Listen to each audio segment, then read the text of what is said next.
salaamaaleykum gars yi camp pénal Nabou Leye ñu ngi ko placé chambre 5 10 personnes la bokk ak néeg dindi nañ cheveux naturel yeeg weyeeg yépp wat ko nel def ko mode lesbienne.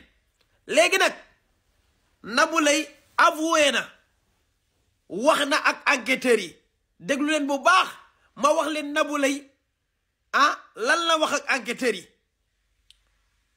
Nabou nee na Nabooy nettali de Aziz Dabala da koo bëgg danoo yàgg ñoom ñaar te xaritam la tamit.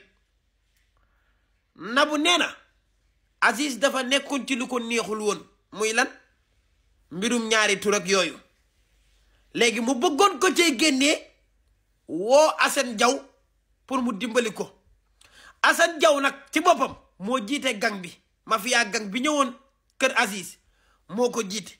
Nabou mooy wax ba tey nee na ba nu organiser cant yi avant boobu nag Assane Diaw njëkk naa dajee ak Aziz Dabala Icotaf ne ko dama laa soxla dama bëgg ñu waxtaan ndax mën nañoo dem sa kër waxtaan.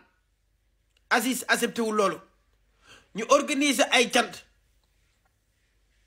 nee na man mii maa woo Aziz mu ñëw ci cant yi ndax buggul woon ñëw maa ko forcé mu ñëw.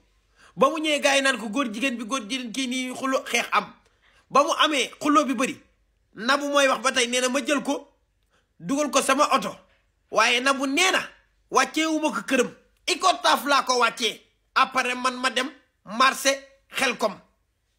ba ma ko wàccee Icotaf nee na dafa yëkkati téléphone am woo ñoom gars yi mu doon xeexal ne leen jël na taxi léegi ma nga jëm këram ñooñu départ dem kër ga man ma dem marché Xelkom. ku xam technopole fi kii dëkk Aziz ak marché Xelkom soriwul nii la kaa bi demee.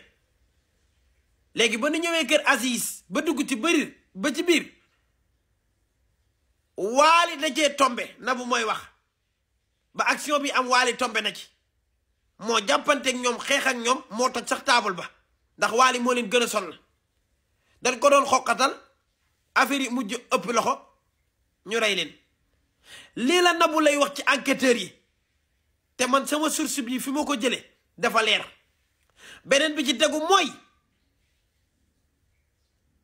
léegi day am reconstitution des faits maanaam dañuy jël ñi rey ñëpp yóbbu leen kër Aziz Dabala daan ne Assane Diaw noo ko doon defee kan moo la jàppale fan ngeen jaar maanaam ngay wax fee yi ci biir kër gi loolu day am. lii la Nabou Leye nettali ak enquêteurs yi dëgg la wala du dëgg yéenay xool mais Nabou moo ko wax enquêteurs yi wasalaam.